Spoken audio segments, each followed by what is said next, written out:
Persib Bandung gagal kembali ke singgasana Super League 2005-2006 setelah dipaksa bermain imbang 1-1 menghadapi Persik Kediri dalam pekan 16 di Stadion Brawijaya Kediri. Gol di menit-menit akhir di injury time menggagalkan kemenangan Persib Bandung, membuat Persib Bandung tertahan di peringkat ketiga. Kenapa begitu? Kita bahas dalam tendangan bebas. Bu Ais, salam olahraga. Assalamualaikum warahmatullahi wabarakatuh. Senang sekali gue bisa ketemu teman-teman sekalian. Dan memang hasil yang kurang menyenangkan ya didapatkan oleh Persib Bandung kemarin. Kalau kita lihat sebetulnya Persib Bandung sudah dapat momentum untuk bisa raih 3 poin dari Stadion Brawijaya, tapi momentum itu hilang. Ada 1-2 hal yang membuat akhirnya Persib kehilangan momentum dan akhirnya kecolongan di menit-menit akhir. Tentu ini sesuatu hal yang menyakitkan, tapi perjalanan masih panjang. Kita bahas terlebih dahulu bagaimana jalannya pertandingan kemarin. Kedua tim menerapkan pola yang mirip-mirip ya. Di Persik Kediri menggunakan pola 4-2-1-3 dengan Leonardo di bawah Mistar, kiper asal Brazil yang bermain sangat baik sekali kemarin. Dan di belakang ada 4 back, Kiko Aditama, Firly, Meliana di kanan, kemudian juga di tengah ada 2 holding, Garcia dan juga Sahrian Abimanyu. Sementara nomor 10-nya attacking midfieldernya itu Lugo, dan di depan mereka pakai 3 penyerang, Ezra Walian di kiri, Jose Enrique di tengah, dan juga Wigi Pratama di sayap kanan. 4-2-1-3 ini starting line up yang diturunkan oleh Persik Kediri. Dan Persib Bandung menggunakan pola yang sama juga, 4-2-1-3. Tidak ada Mark Locke yang harus menjalani sanksi. Kemudian tidak ada Eliano Reinders, dan tentu ini membuat pilihan menjadi terbatas ya yang dimiliki oleh Coach Boyan Hodak. Dan di bawah Mistar tetap Teja Paku Alam yang diturunkan oleh Coach Boyan Hodak. Di kanan Kakang, Julius Caesar, Matrikardi, Dewangga. Barba juga tidak dimainkan kemarin. Ada di tengah Luciano Bosesia dan Putros. Nah, ini menarik. Franz Putros yang biasanya main sebagai back sayap ditempatkan sebagai holding midfielder, sebagai gelandang bertahan ya. 2 double pivot nih bersama Lucho. Sementara Tom Hai didorong sebagai nomor 10 attacking midfielder. 4-2-1-3 di depan, William Barros di kanan, Andre Jung di tengah, dan Beckham Putra tampil sebagai captain di sebelah kiri, di sayap kiri. 4-2-1-3 ini memang ada beberapa rotasi ya. Berginho dicadangkan, kemudian juga sudah ada Ramon Tangki, tapi Ramon Tangki masih duduk di bangku cadangan setelah pulih dari cedera ya. Dan di depan ya yang dipilih Andre Jung. Andre Jung juga menjadi penentu kemenangan di pertandingan terakhir lawan PSM Makassar. Dan kalau kita lihat sebetulnya permainan Persib cukup solid ya di awal-awal pertandingan di babak pertama, meskipun secara statistik kalau kita lihat secara keseluruhan Persib lebih didominasi oleh Persik Kediri. Persik Kediri bermain sangat bagus sekali. Mereka menguasai penguasaan bola mencapai 55% berbanding 45%. Kemudian total shootnya, tapi efektivitas permainan justru lebih bagus Persib ya. Total shoot Persib mampu melepaskan 11 kali shoot dan Persik hanya 9 kali shoot. Tapi yang on targetnya lebih banyak Persik Kediri, sedikit, 1 aja. Persik Kediri on target 3 on target, shot on targetnya 3, sementara Persib Bandung hanya 2 on target. Dan Persik Kediri punya lebih banyak corner kick, 7 corner kick, sementara Persib hanya 2. Nah, kartu kuning juga Persib banyak sekali mendapatkan kartu kuning, sampai 5 kartu kuning kemarin, sementara Persik hanya 3 dan plus 1 kartu merah yang diterima oleh Sadil Ramdhani. Nah, ini dia yang jadi permasalahan ya, kartu merah itu. Oke, sebelum kita bahas kartu merah tersebut, kita lihat dulu di babak pertama itu Persib kesulitan ya, meskipun ada 1-2 peluang yang didapat ya, seperti salah satunya tendangan Tom Hai yang bisa digagalkan oleh kiper Leonardo, dan tendangan Beckham juga ya, Beckham yang sudah mampu menusuk dari sayap kiri ini juga memilih untuk melakukan shoot dan akhirnya bisa diblok oleh Leonardo, padahal pilihannya ada shoot atau dia cutback kepada Andre Jong kalau nggak salah ya, ada di tengah. Tapi Beckham pilih shoot, itu pilihan ya, gue pikir, dan gagal. Di babak kedua Persib melakukan beberapa pergantian. Berginho dimasukkan menggantikan Andre Jong, dan memang di menit itu 51 ya, menit 51 Andre Jong mengalami cedera. Nah ini tentu jadi permasalahan tersendiri buat Persib, karena setelah Ramon Tangki cedera, Andre Jong sekarang cedera. Untungnya Ramon Tangki sudah pulih ya, kemarin juga sudah main di babak kedua.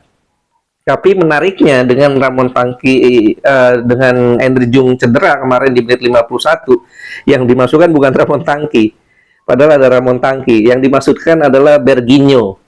Berginho yang dimasukkan, kemudian yang didorong sebagai striker adalah William Barros, karena William Barros juga punya kompetensi itu ya, punya kemampuan untuk menjadi nomor 9. William Barros digeser ke tengah sebagai striker utama dan Berginho main di kanan.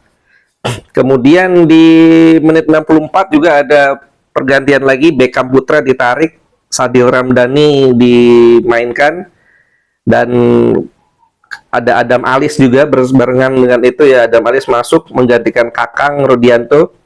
Ya, dengan masuknya Adam Alis, Kakang keluar, Putros kembali ke posisi back sayap. Nah, Adam Alis dan Lucho yang sebagai holding midfielder di tengah, dan Tom Hai yang sebagai attackingnya.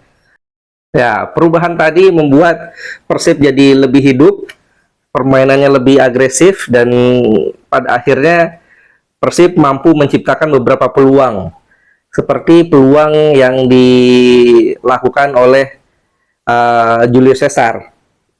Dari sebuah umpan lambung Julio Cesar first time, tapi ya lagi-lagi Leonardo tampil bagus, dia melakukan blocking, melakukan save, ya total ada 4 save yang dilakukan kiper Brazil berusia 33 tahun ini, yang membuat Persib sulit sekali untuk bisa menembus gawang dari Persik Kediri di pertandingan kemarin. Tapi pada akhirnya Persib mampu untuk bisa mencetak gol, mendapatkan momentumnya saat Berginho melakukan penetrasi di sebelah kanan ya, sayap kanan, dan dia kasih umpan cerdas. Ini gue bilang umpan cerdas, umpan brilian. Dia kasih umpan di belakang kepala pemain-pemain belakang Persik Kediri, di blind side istilahnya. Sebetulnya kalau gue lihat umpannya itu menuju pada William Barros ya, tapi William Barros justru nggak nyampe, justru ada Sadil Ramdhani yang coming from behind, datang dari second line, masuk, tiba-tiba muncul di depan kiper dan melakukan pressing dengan sangat bagus ya, dengan kaki bagian dalam. Cerdas, ini gol yang sangat brilian, gol berkelas yang dicetak oleh Persib Bandung di menit 68. Tapi sayangnya setelah gol tersebut, Persib seperti tidak bisa keluar dari tekanan. Persik Kediri all out, tampil all out, sehingga ada sebuah pelanggaran yang menurut gue nggak perlu sebetulnya ya, yang dilakukan oleh Sadil Ramdhani di menit 81. Padahal Sadil Ramdhani sudah dapat kartu kuning di menit 67. Tapi pelanggaran yang dilakukan oleh Sadil Ramdhani di menit 81 ini membuat akhirnya kartu kuning kedua dikeluarkan oleh wasit ya, wasit Muhammad Tri Santoso.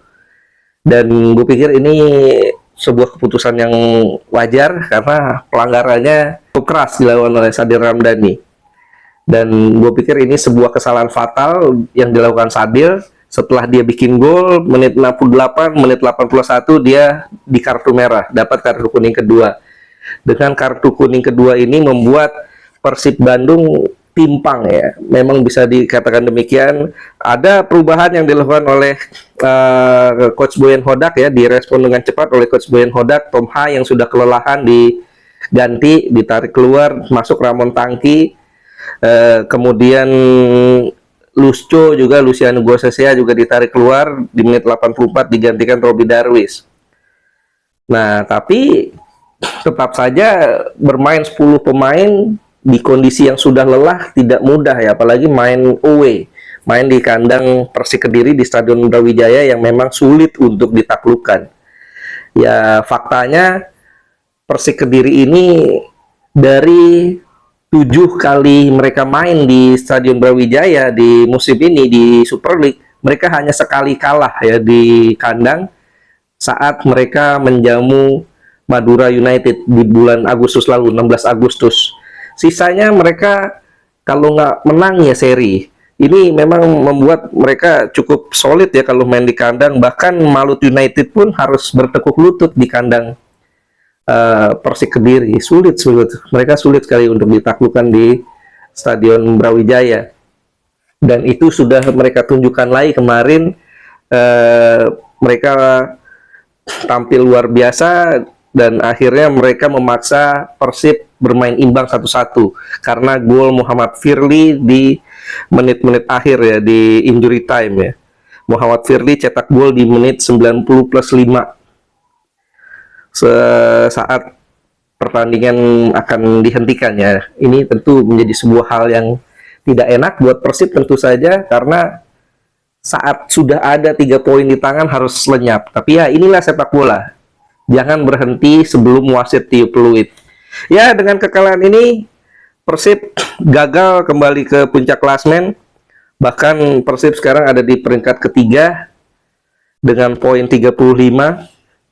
Puncak klasmen masih dikuasai oleh Borneo FC dengan poin 37. Peringkat 2 ada Persija Jakarta juga dengan poin 35. Tapi Persija unggul produktivitas gol. Mereka cetak 32 gol, kebobolan 13. Selisih golnya 19, sementara Persib mencetak 26 gol, kebobolan 11, selisih golnya 15. Persib bisa kembali naik ya, menggeser Persija kalau nanti menang. Nanti ya, ini dia, kita tahu ada El Clasico di depan mata di hari Minggu besok. Persib akan menghadapi rival klasiknya Persija Jakarta di Gelora Bandung Lautan Api hari Minggu besok.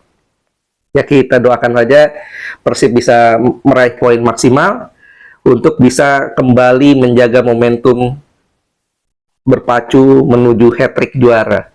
Apakah Persib bisa? Ya, kita bakal bahas di episode selanjutnya, preview pertandingan Persib versus Persija ya. Kita akan ulas kondisi terkini Persib saat itu. Tapi yang pasti memang kekalahan, bukan kekalahan ya, hasil seri kemarin ini terasa seperti kekalahan karena sudah unggul sampai injury time tapi akhirnya kecolongan di menit 90 plus 5 lewat sundulan Muhammad Firly. Tapi ya inilah sepak bola, harus kita terima. Perjalanan masih panjang. Kans Persib untuk bisa berpacu menuju hat-trick juara, menjadi klub Indonesia pertama yang hat-trick juara 3 kali beruntun. Tentu ini masih bisa dikejar. Apapun masih bisa terjadi, kompetisi masih sangat panjang. Bagaimana menurut kalian tentang kekalahan kemarin? Silahkan tulis di kolom komentar. Dan kalau menurut gua sih kepemimpinan wasit Muhammad Tri Santoso ini ya cukup fair lah, meskipun ada 1-2 keterlambatan, tapi menurut gue cukup fair. Termasuk Persib juga sempat diganjar penalti ya, karena Muhammad Supriyadi dijatuhkan oleh Julius Caesar, tapi ternyata setelah mengecek video assistant referee, ternyata Muhammad Supriyadi diving sehingga penaltinya batal. Dan gue pikir ini cukup fair lah sang wasit ini, terlepas dari protes Coach Boyan Hodak ya. Bahkan Coach Boyan Hodak usai pertandingan bilang mau mengajukan protes karena keputusan-keputusan wasit. Ya, itu haknya Coach Boyan Hodak. Tapi apapun, Persib sudah berjuang maksimal, kita harus hargai dan kita harus tetap dukung tentu buat bobotoh sekalian. Perjalanan masih panjang. Ke depan ada Persija di depan mata yang bakal bertamu ke Stadion Gelora Bandung Lautan Api. Segitu aja dulu pembahasan kita kali ini. Silahkan tulis di kolom komentar. Kita diskusi, kita ngobrol, kita bersilaturahim di dunia maya. Dan jangan lupa klik like, share, and subscribe biar channel ini bisa lebih berkembang dan kita lebih sering ngomongin Persib Bandung dan sepak bola Indonesia khususnya. Terima kasih atas atensi teman-teman sekalian. Abdul Haris pamit. Salam olahraga. Assalamualaikum warahmatullahi wabarakatuh.